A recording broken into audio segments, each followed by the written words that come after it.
Kembali lagi di CHENEL Saka Official. Jangan lupa bantu subscribe dan share. Selamat mendengar, enjoy. Suamiku ternyata PENYINDIR handal. Bab 35-37. Hari ini tak menunggu hingga lembayung senja menghilang, gadis itu sudah membereskan warungnya.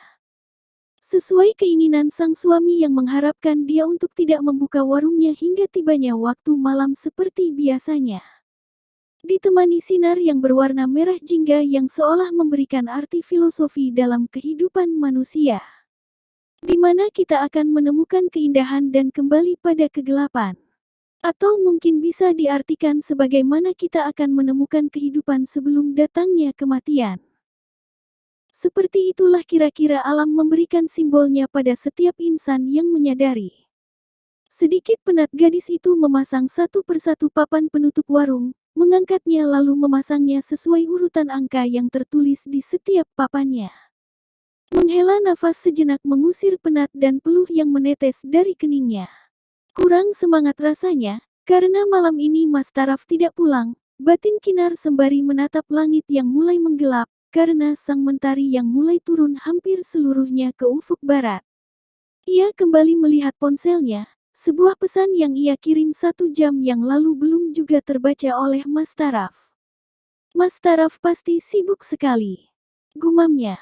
Ia pun kembali menutup semua, dan menguncinya rapat. Dengan langkah kaki yang sedikit terseret dia kembali memasuki gang kecil menuju kediaman sederhananya. Biasanya setiap sore dia akan berjalan dengan cepat, berbelanja lebih dulu guna menyiapkan makan malam untuk sang suami.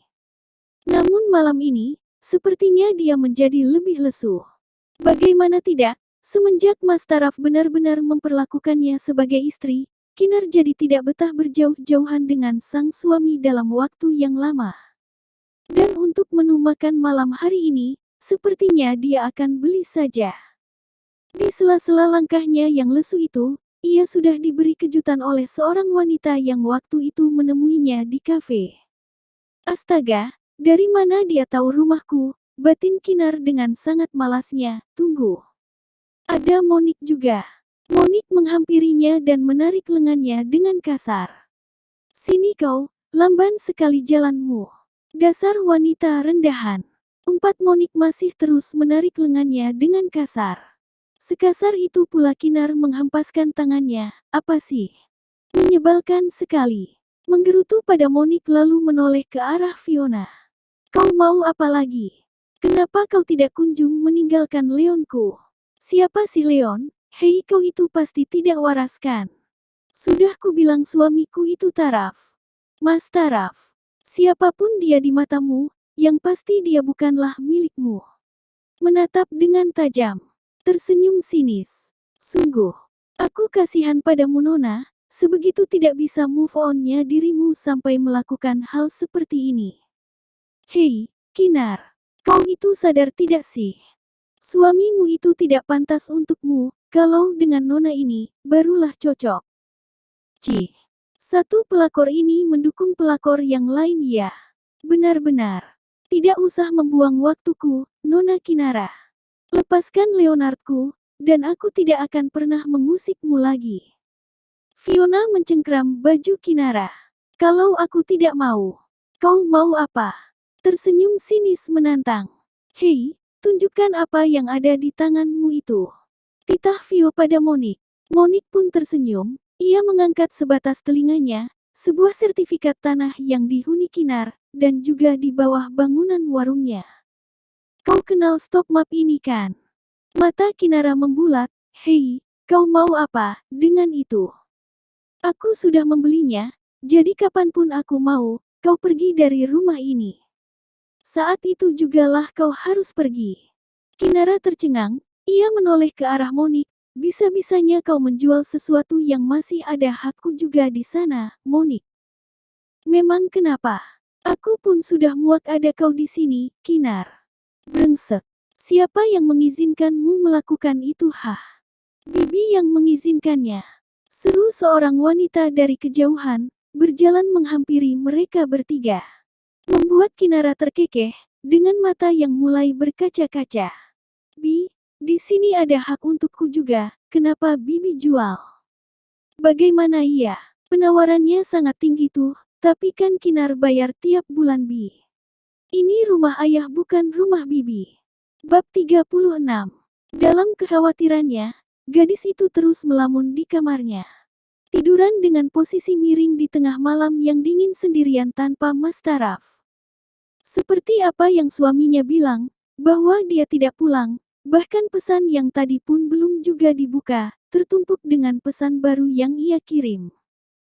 Kinar menitikkan air matanya. Ia takut, sangat takut sebenarnya dengan apa yang dikatakan wanita itu. Ia sangat ingin mastaranya kembali, dan memeluknya saat ini. Hiks, cinta. Aku butuh dirimu. Aku butuh kau Mas Taraf. Terisak sembari memeluk selimutnya. Aku tidak mau kehilanganmu, tolong telepon aku. Agar aku yakin kau benar-benar akan pulang Mas. Aku merindukanmu, cinta. Kinar semakin sesenggukan di dalam kamar itu, menunggu ponsel itu berdering sedari tadi namun tak kunjung berdering juga. Tok tok tok. Sesaat Kinar mengangkat kepalanya, ia mendengar suara ketukan pintu di jam 11 malam ini. Ia pun beranjak, seraya menyeka air matanya, berjalan lunglai keluar.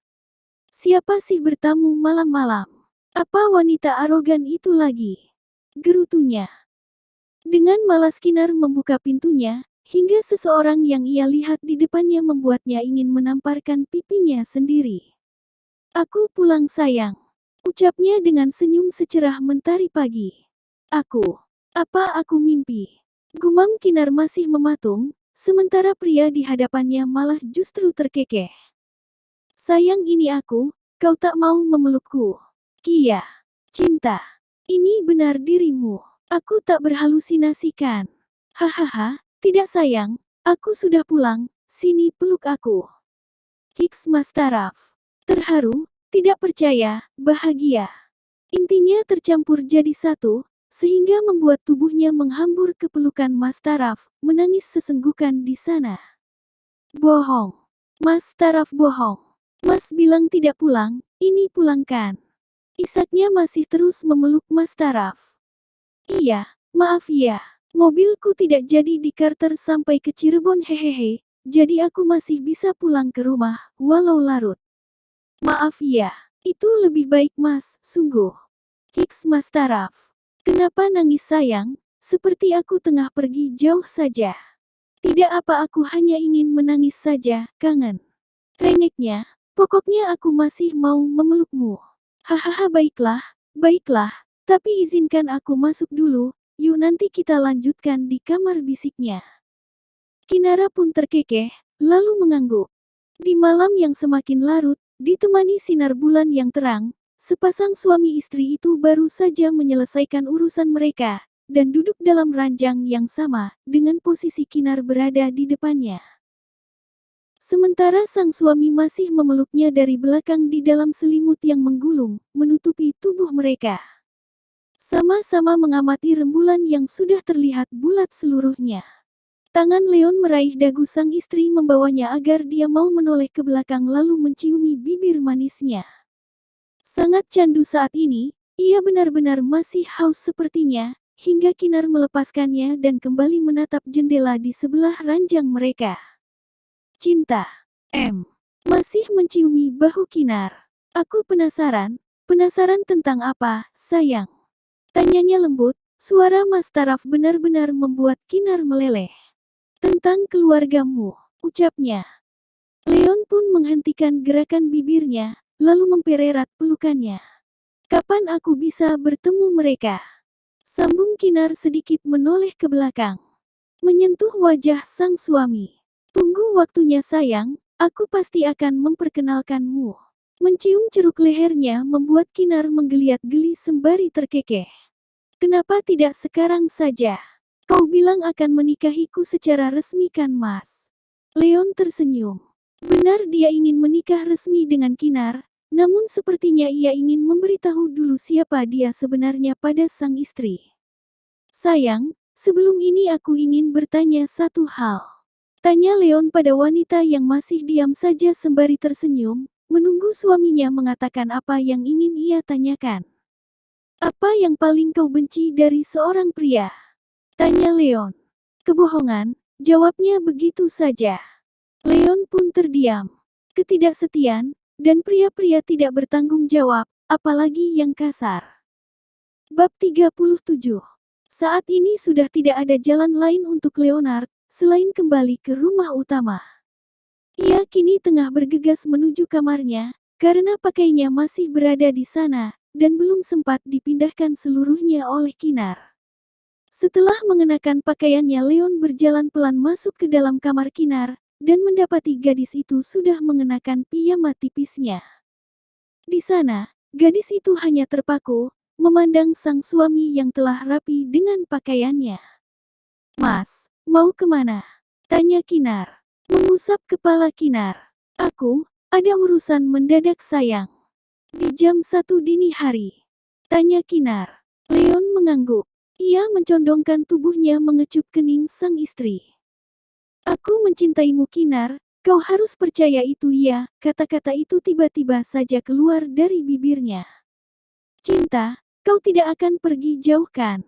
Menggeleng. "Aku pasti akan secepatnya kembali, percayalah padaku, sayang." "Mas Tara." Kinar memeluk pinggang suaminya. "Mas, sebenarnya mau kemana sih?